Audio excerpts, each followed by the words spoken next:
Mobile ही आता आपली सावली झाली आहे, पण हाच मोबाईल डेथ डिव्हाइस झाल्याची धक्कादायक बाब समोर येऊ लागली आहे। मोबाईलच्या आजारामुळे तुम्हाला शारीरिक आणि मानसिक व्याधी होतातच, पण या व्याधी तुम्हाला मरणाच्या दारात घेऊन जात असल्याचं तज्ञांचं म्हणणं आहे। त्यामुळे मोबाईलपासून 2 हात लांब राहण्याचा सल्ला तज्ञ देत आहेत।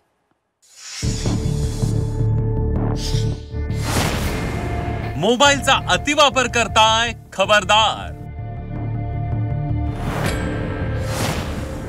मोबाईलचा अतिवापर कराल तर जीवाला मुकाल। मोबाईलचं वेड तुम्हाला मृत्यूच्या दारात नेणार। मोबाईल शिवाय राहणं याची कल्पनाच तुम्ही करू शकत नाही। 24 तास माणसासोबत असणारी वस्तू म्हणजे मोबाईल झालाय। मोबाईल ऑल इन वन झाल्यापासून माणूस मोबाईलचा व्यसनी झालाय।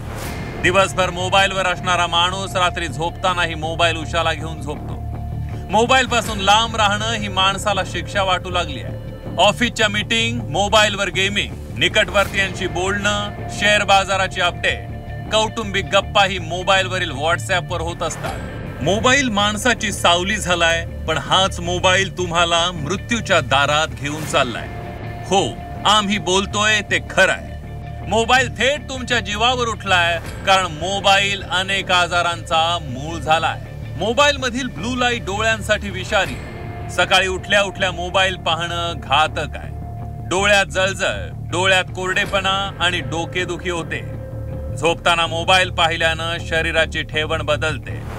मानेचे आजार आणि पाठदुखी ही सुरू होते। मोबाईलमुळे मणक्याचे आजारही उद्भवतात। मोबाईलच्या अतिवापरामुळे आपल्याला शारीरिक आणि मानसिक दोन्ही प्रकारचे आजार दिसून येतात।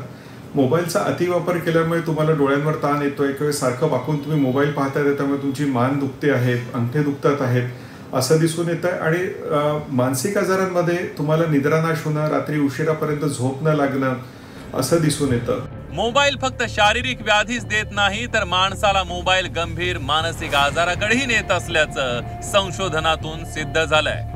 मोबाईलमुळे माणसाचं मानसिक स्वास्थ्य हरवून गेल्याचं एका अभ्यासात समोर आलंय। काही जण अंथरुणातच मोबाईल पाहतात। सोशल मीडियावर भयानक पोस्टचा भडीमार होतो। ऑफिस मधील तणावपूर्ण ईमेल दिसतात। सकाळीच मन अस्वस्थ होऊन जातं। दिवसाची सुरुवात काळजीनं होते। मोबाईलवरील माहितीच्या भडीमारानं मेंदू थकून जातो। लक्ष केंद्रित करण्याची क्षमता कमी होते। निर्णय घेण्याची क्षमता माणसात उरत नाही। माणसात चिडचिड वाढते। अतिरेक झाल्यास मनोरुग्णही होण्याची शक्यता आहे। मोबाईलवरील सोशल मीडिया प्लॅटफॉर्मवरील रील्स हा घटकही माणसासाठी घातक आहे। रील्स मधून 30 सेकंदाला नवनवीन माहिती येते। ही माहिती ग्रहण करणं मेंदूला कठीण होऊन बसतं। याचा शेवट तुम्हाला मानसिक आजाराकडे घेऊन जातो। रील्स पाहत असतात तिथे मेंदूला प्रत्येक 30 सेकंदाला तुम्ही नवीन काहीतरी स्टिम्युलेशन देतात, त्यामुळे नवीन डोपामिन सिक्रेट होतं। अशावेळी तुमचा मेंदू लवकर थकून जातो। तुमचं फोकस किंवा कॉन्सन्ट्रेशन करण्याची क्षमता कमी होऊन जाते। असे निरनिराळ्या प्रकारचे आजार मोबाईलच्या अतिवापरामुळे आपल्याला दिसून येतात। मोबाईल म्हणजे आजारांचं मूळ झालाय। शारीरिक व्याधींसह मानसिक व्याधी देणारा मोबाईल आता लोकांना मृत्यूच्या दारात घेऊन चाललाय। मोबाईल हिसकावून घेतल्याच्या रागात अनेक मुलांनी आपल्या जीवाचं बरं वाईट केल्याच्या घटनाही अधूनमधून घडताना दिसतात। मोबाईल म्हणजे माणसासाठी डेथ डिव्हाइस झालाय की काय अशी परिस्थिती आहे। जो डाटा आपल्याला सांगतो आहे, आपला जे ब्ल्यू रेज असतात ते ब्ल्यू रेजमुळे डोळ्यांना त्रास होतो आणि डोळ्यांचं डायरेक्टली कनेक्शन असते हे आपल्या मेंदूशी।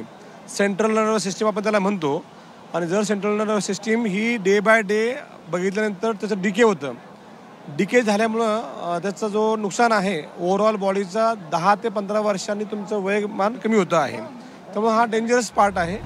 मोबाईल हा आयुष्याचा अविभाज्य घटक झाला असला तरी मर्यादित वापर करून मोबाईलच्या व्यसनापासून लांब राहणं शक्य आहे। तज्ञांच्या मते मोबाईल वापराचे काही नियम स्वतःवर घालून घेतले पाहिजे। फोन उचलणे किंवा फोन करण्यापुरता मोबाईलचा वापर करा। कामाचं बोलण्याव्यतिरिक्त अवांतर बोलू नका। फावल्या वेळेत मोबाईलची चाळा करू नका। मोबाईल मधील गेमिंग ॲप डिलीट करून टाका।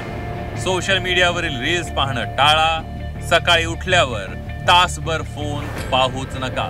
मोबाईल आपली गरज असली तरी त्याचा वापर मर्यादित करा, अन्यथा माणसाचं जगणं समृद्ध करणारा मोबाईल माणसाला संपून टाकण्याची भीती व्यक्त केली जाते आहे. अमर काणेसह ब्युरो रिपोर्ट, झी 24 तास, नागपूर.